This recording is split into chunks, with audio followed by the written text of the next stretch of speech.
যখনই আমার শুটিং নিয়ে বা কোনো কাজে যাবার নিই তখন আমি প্রচণ্ড ট্রাফিক থাকে আমাদের। সো ট্রাফিকের টাইমটা অনেক বেশি বোর লাগে, তখন আমরা মোবাইল দেখি। তো মোবাইলে আমি তোমার শোগুলো একদম মিস করি না। সবসময় মানে আমার বাবা চাইতেন যে আমি ভালো মেয়ে পড়াশোনা করবে, তো সিনেমায় ইচ্ছে ছিল না, বাট আমি ছোটবেলা থেকে নাচ করতাম। আমার কাছে যেটা মনে হয় যে সিঙ্গেল মাদার বলে কোনো ওয়ার্ড নেই। প্রথমত কথা, আগে নিজেকে জানো, নিজেকে সুন্দরভাবে প্রেজেন্ট করো, জীবনে অনেক কিছু আসে। ঝড়, লাইক আমাদের এখানে কলকাতাতে আমফান হয়েছে, আমাদের কোভিড সিচুয়েশন 2 বছর আমরা আটকে ছিলাম, তখন আমরা কেউ চিন্তাও করতে পারিনি সিনেমা করব, রিলিজ করব বা লাইফের ব্রাইট করব। চিন্তা করেছি বাবা আজকের দিনটা আমি বেঁচে গেলাম, কালকে যেন আবার বাঁচতে পারি, বেঁচে থাকাটা ইম্পর্টেন্ট ছিল।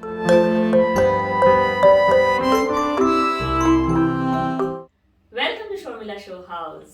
আজকে আমার স্টুডিওতে আমি সবার আগে বলি আমি কার মুখ দেখে উঠেছিলাম জানি না, আজ বাংলাদেশ থেকে আমার এক বন্ধু এসেছে, যে বন্ধুর নাম শুনেছি, প্রচুর কাজ আমরা খবর পেয়েছি, বহু ইন্টারভিউ শুনেছি, কিন্তু আমার স্টুডিওতে যে কোনোদিনও অপু বিশ্বাস আসবেন আমি ভাবতেও পারিনি। থ্যাংক ইউ দিদি আমাকে ওয়েলকাম জানানোর জন্য। আমার খুব খুব ভালো লাগছে, very excited I am. Same to me, যে আমিও। তুমিও কেন? এটা তো শর্মিলা শো হাউসে এখানে আসলে আমি দেখো এখন আমাদের লাইভ হয়ে গেছে মোবাইলের মাঝে, এটা নিশ্চয়ই কেউ অস্বীকার করতে পারবে না। তা আমি যখনই আমার শুটিং নিয়ে বা কোনো কাজে যাবার নিই তখন আমি প্রচন্ড ট্রাফিক থাকে আমাদের। সো ট্রাফিকের টাইমটা অনেক বেশি বোর লাগে, তখন আমরা মোবাইল দেখি। তো মোবাইলে আমি তোমার শোগুলো একদম মিস করি না। দ্যাটস ওয়াই আমার কাছে আমি I am so very grateful.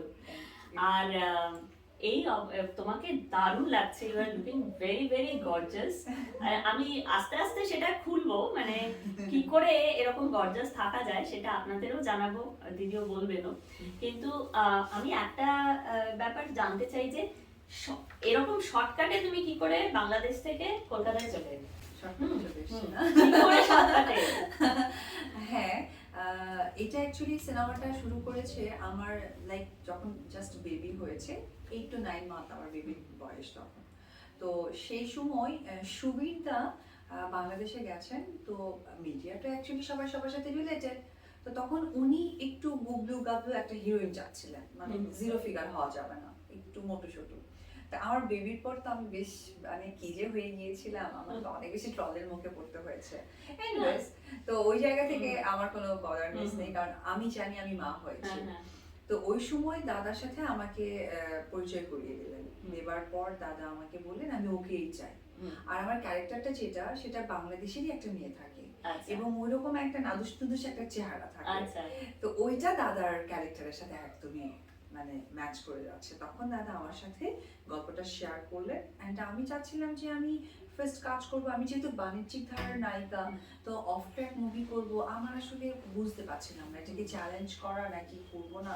আমি আমার মার সাথে ডিসকাস করি, করার পর আমার মা আমাকে যেটা বললেন সেটা হচ্ছে একটি কথা, যে নজিদার যেহেতু গল্প, মা বলেছে তুমি এটা করো, আমার বিশ্বাস সিনেমাটা অনেক ভালো হবে। তখন আমি দাদার সাথে স্ক্রিপ্টটা নেই, কথা বলি, আর দাদাও ফাইনাল করে, আমি এগ্রি হয়ে যাই। একদম ঠিক সময় একদম ঠিক করে গেল ব্যাপারটা, তাই তো? তবে মাঝখানে একটা ছোট্ট ব্যাড ইনফরমেশন দিই, সিনেমাটার প্রতি অনেক বেশি ইচ্ছে ছিল আমার মার, বাট আমার মা পৃথিবীতে নেই। তো ওই জায়গা থেকে এই জন্য বরাবরই আমার মার কথাটা বেশি বলছি, কারণ এই সিনেমাটার পেছনে টোটাল চিন্তাধারাটাই ছিল মার। কারণ আমাদের অনেক রিলেটিভস কলকাতা থাকে, তো আমি কখনোই কাজ করিনি, আমি বাংলাদেশে 100+ মুভি করেছি। তো মা বলতো না না না তুমি করো তুমি করো। তো এই আর কি। আমি তোমাকে কিছু দিয়েই গ্রিট করতে পারিনি, কোনো গিফট আনতে পারিনি। আমি এই কফি তোমার জন্য। থ্যাংক ইউ দিদি। এটাই তো চাই, আমাদের কাজের মাঝে চা বা কফি না হলে না স্টার্ট করা যায় না। এক্স্যাক্টলি, এনার্জিটা পাওয়া যায় না। হ্যাঁ একদম দিদি। এখানে তোমার নামের আদ্যক্ষর আছে, হ্যাঁ যেটা আমার অপুর এ। আচ্ছা, থ্যাংক ইউ দিদি। Welcome, you are most welcome. এবারে তোমার জার্নির গল্প আমরা শোনাবো সবাইকে, এই জার্নির কাহিনী। সেটা কবে থেকে তোমার সিনেমায় আসার ইচ্ছে হলো, বা তোমার বাড়ি থেকে কি ফুল সাপোর্ট ছিল সেটার জন্য? না, একদমই না, আমার বাড়ি থেকে একদমই সাপোর্ট ছিল না। সবসময় মানে আমার বাবা চাইতেন যে আমি ভালো মেয়ে, পড়াশোনা করবে। তো সিনেমায় ইচ্ছে ছিল না, বাট আমি ছোটবেলা থেকে নাচ করতাম এবং এমন একটা সময় হয়েছে যে অপু মানেই ও ফার্স্ট হয়ে যাবে, মানে অপু মানেই ফার্স্ট, এখানে আর কোনো কাউকে অপশন নেই। লাইক আমাকে নাচতেও হতো না একটা সময়, ও আচ্ছা কম্পিটিশনে অপু আছে, অন্য বাচ্চাদেরকে আনতো না মারা, ও ফার্স্ট হয়ে যাবে। তো মানে একদম তোমাকে উইনার ধরেই নিত সবাই। হ্যাঁ হ্যাঁ, এটা হয়েছে এরকম সময় যে ধরো পরপর আমাদের শিক্ষা সপ্তাহ হতো, নতুন কুড়ি হতো, তো ওইগুলোতে না আমি ফার্স্ট হয়ে যেতাম। তো বিগত 2 বছর যখন হয়ে আসছি, তখন থার্ড ইয়ার থেকে ধরো এরকম কথাগুলো হতো। আমার বান্ধবীরা বলছে এই তোর তো ফটোজেনিক ফেস, চল তোকে চ্যানেলে দিয়ে আসি। আমি বলছি, না না ভুলে পড়িস না, বাবা কিন্তু আমাকে বাড়িতে ঢুকতে দিবে না। ওরা আর কি বাঁচর বান্ধা। তো লোকাল একটা স্টুডিও থেকে আমি একটা ছবি তুলি, বেশ কয়েকটা অ্যাঙ্গেলের ছবি তুলি, স্কুল ড্রেস পরা তারপরেও, কারণ লুকিয়ে আসছি, সাজা কাটার তো টাইম নেই। পরে ওই ছবিটা আমরা পেপার কাটিং করে আমরা পাঠিয়ে দিই। এটা বাংলাদেশে একটা বড় প্ল্যাটফর্ম, ফটোজেনিক প্ল্যাটফর্ম হচ্ছে Channel i Superstar, Lux Channel i Superstar. পরে এইভাবে মানে টপ 50-তে আসি। 50-তে আসার পরে বাড়িতে তো কাগজ চলে আসছে, বাবা তো কান ধরে উদ্বোস করিয়েছে আমাকে। বাবা আমার দোষ নেই, আমার বান্ধবীদের নাম বলেছি, ওরা ওরা এই কাজটা করছে, নেক্সট টাইম যেন আর কিছু করতে না দেখে। এদিকে আমার মা একটু এইসব ওরিয়েন্টেড, কারণ আমার কাকা ছিল। মা বলতো কোনো সমস্যা নেই, আমি আছি তো, তুই চালিয়ে যা। তারপরে তোমার লাকিলি 25-এ আসলাম। টপ 10-এ আসার পর যেটা হয়েছে, ওরা আমাকে গ্রুমিং করাবে সিঙ্গেল, সেখানে মা বা কাকা কারো এন্ট্রি নাই।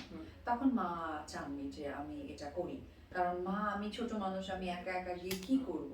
তখন আমার আর ওখানে কনফার্ম করা হয়নি, কিন্তু আমার ওই টপ 10-এর ছবিগুলো আমার কাছে ছিল। আচ্ছা, এর মাঝে হঠাৎ করে নতুন নায়িকা নিবে, কোটি টাকার কাবিনে, তখন এই ছবিটা সামহাও আমাদের, আমি মামা বলে ডাকি, উনি এই ছবিটা আমাদের ডিরেক্টরকে দেখায়। তখন ওনারা পছন্দ করে যে আচ্ছা ভালো তো, সুন্দর কাজ করতে পারবে, আর যদি নাচে আমি অভিনয়ও জানে, তখন আমার সেই সিনেমায় চলে যেত। তাহলে সেইটুকু কেক ওয়ার্ক হয়ে গিয়েছিল, মানে যে চলে আসাটা, হ্যাঁ, তোমার মায়ের সাপোর্ট ছিল, মানে মরাল সাপোর্টটা তোমার যে ব্যাপারটা তখন মা ছিল, আর মার হেল্পিং হ্যান্ড ছিল আমার কাকা। তো এর পরে যে অধ্যায়টা তোমার পর পর কাজ আসছে এবং সাফল্য, তুমি আস্তে আস্তে মানে এই কফির কাপে চুমুক দেওয়ার মতো সাফল্যের কাপে চুমুক দিচ্ছ। তো সেই সময়টা তোমার বাংলাদেশের একটা তো আলাদা দৃষ্টিভঙ্গি আছে বাংলাদেশের দর্শকের। তোমার কি দর্শককে জাজ করতে কোনো ইয়ে হয়েছে, মানে তুমি কি বুঝেছিলে যে তোমার দর্শক কারা? আমি যখন তোমার কোটি টাকার কাবিনটা করি, তার আগে আমি দুটো সিনেমা করেছিলাম, একদমই ছোট একটা ক্যারেক্টার, কাল সকালে ও আমার ছেলে ইমপ্রেসে ছিল। তো ওই সময়টা আমি ধরো ক্লাস 9-এ পড়তাম। তো ওই সময়টা আমি দুটো কাজ করেছিলাম সিনেমাতে। সিনেমার ছোট্ট একটা ক্যারেক্টার, বাবা জানতো আমি নাচের কোনো একটা কম্পিটিশনে ঢাকা এসেছি, সিনেমায় যেহেতু একদিনের কাজ করবে এটা জানতেন না। তো ওইভাবে কাজ করার পর এই সিনেমা দুটো রিলিজ হয়েছিল কোনো একটা ঈদে। ওটা রিলিজ হওয়ার পর তখন তোমার ওই কোটি টাকার কাবিনের যে আমাকে এন্ট্রিটা হয়েছিল, তখন সাকিব, আমাদের প্রযোজক ছিল দীপজল ভাই, আমার মা, এফআই মানিক আমাদের ডিরেক্টর, সবাই মিলে ছবিটা দেখে সিলেক্ট করে আমি তো কাজ শুরু করি। ওই কাজটা যখন আমি করেছি তখন আমি মাত্র এসএসসি দিয়েছি। এসএসসি দেবার পর যে 3 মাসের একটা ব্রেক টাইম থাকে, ওই সময়টা কাজ করে এসেছি। আমি বুঝিও না সিনেমায় কত ইনভেস্ট হয় কি হয়, এটা আমার ফ্যামিলিও জানে না।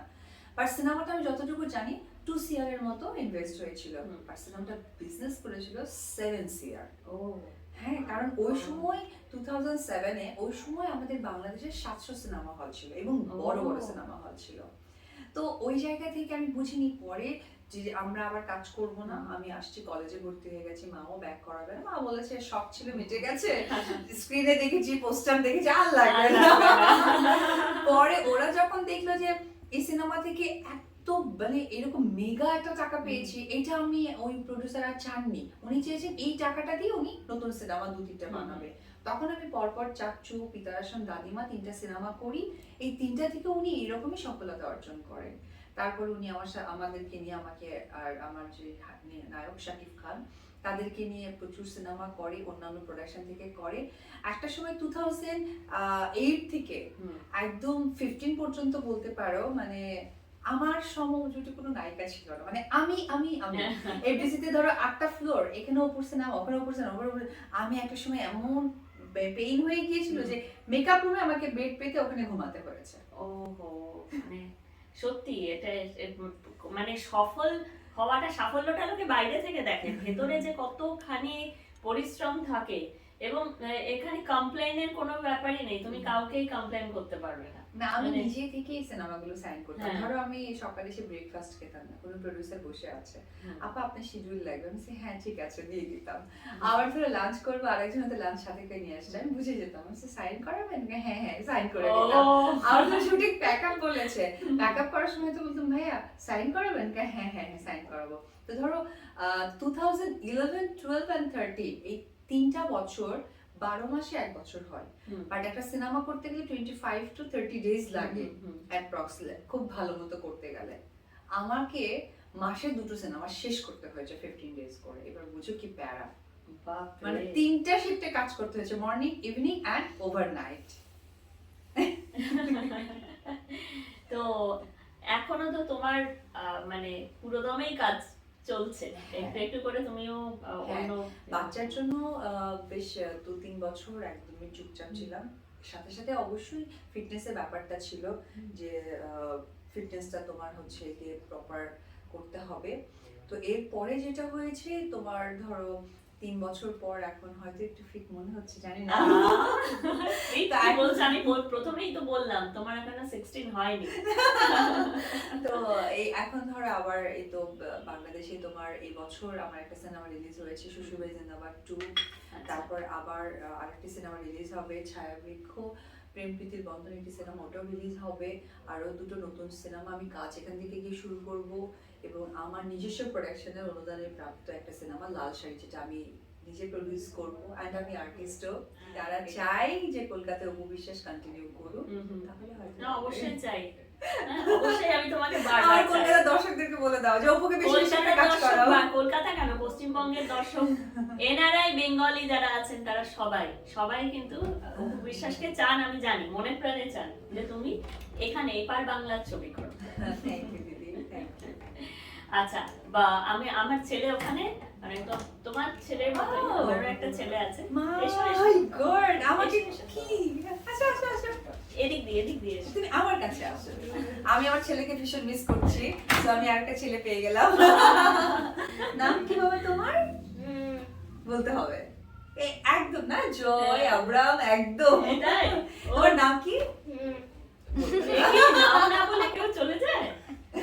পাসপোর্ট অফিসে গিয়ে নাম বলেনি, জানো কিরকম এর যে অবস্থা তখন। একদম আব্রামের মতো, আব্রামও ঠিক এতটা বড়, হ্যাঁ। এরকম করে কেউ বসে না। Be serious. হ্যাঁ, কেউ নাম জিজ্ঞেস করছে, তুমি নাম বলছো না।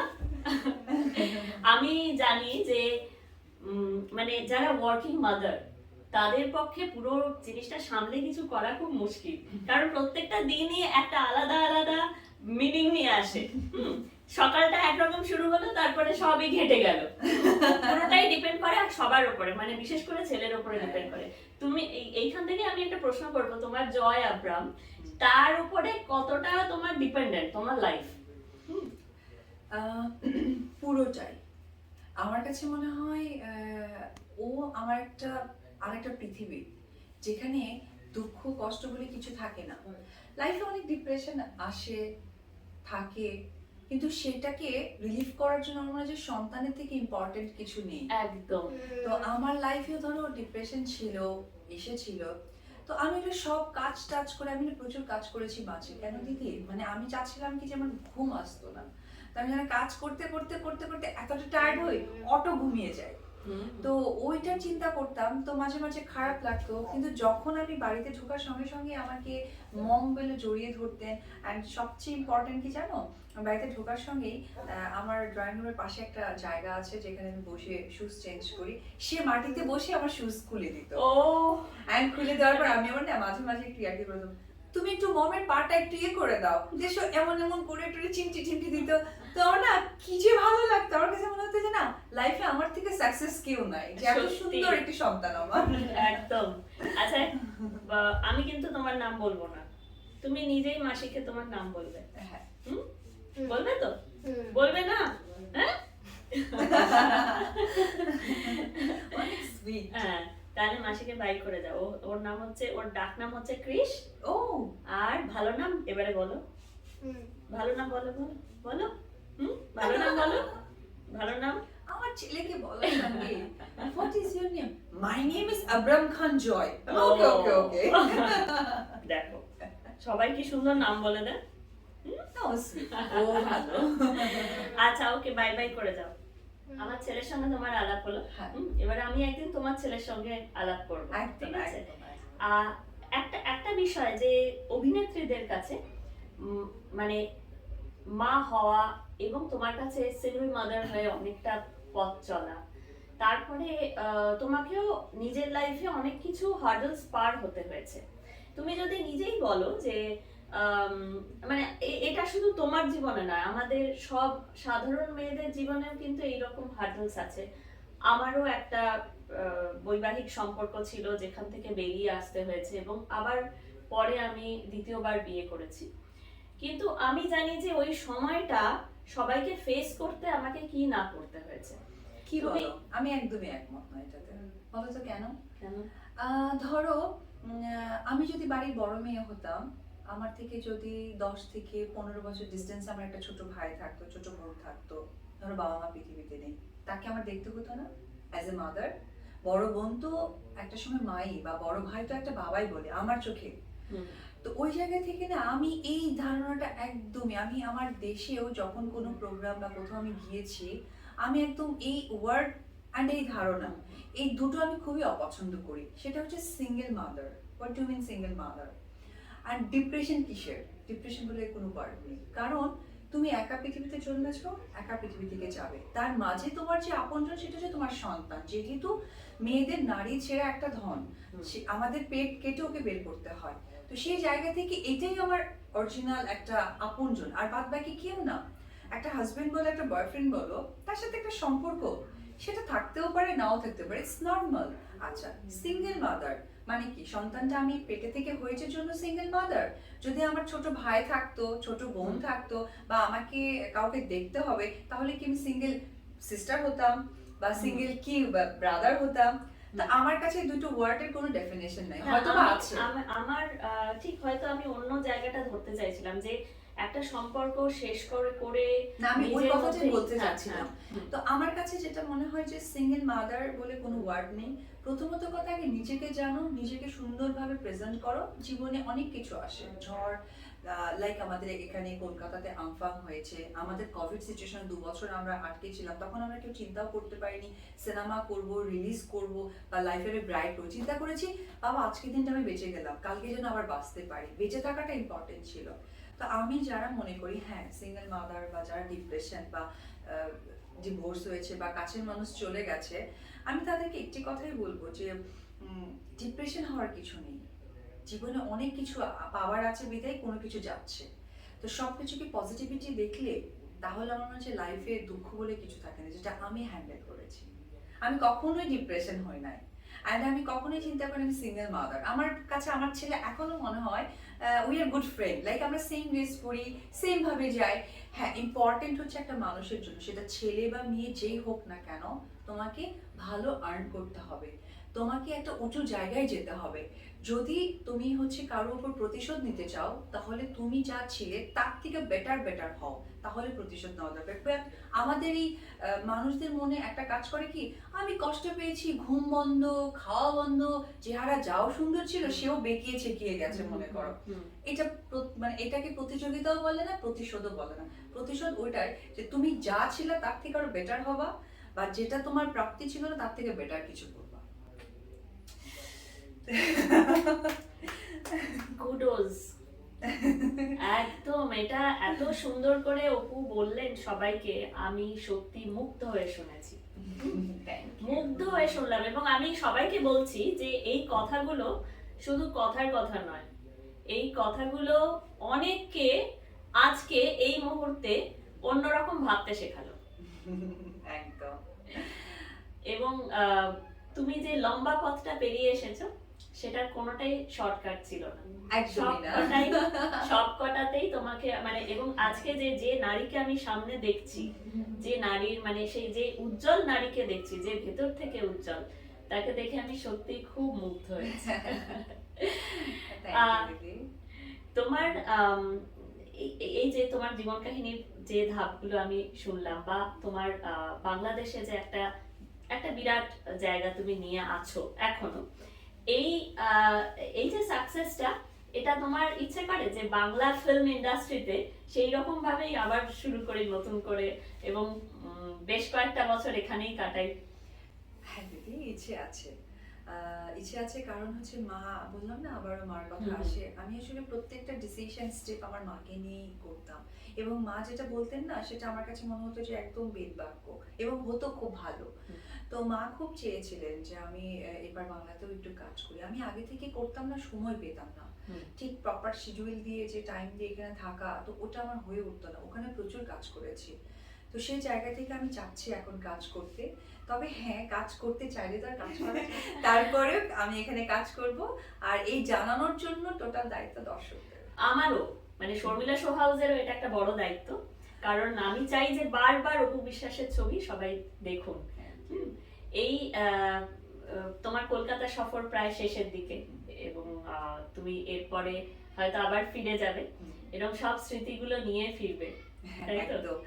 ভীষণ ভালো লাগলো তোমার এখানে এসে, আর খুব ভালো লাগলো তোমার কফিটা স্পেশালি। বলতেই হবে, আমি এমন ভাবে দিয়েছি তোমাকে, তোমাকে তো না ভালো না বললে এখান থেকে উঠতেই দেবো না।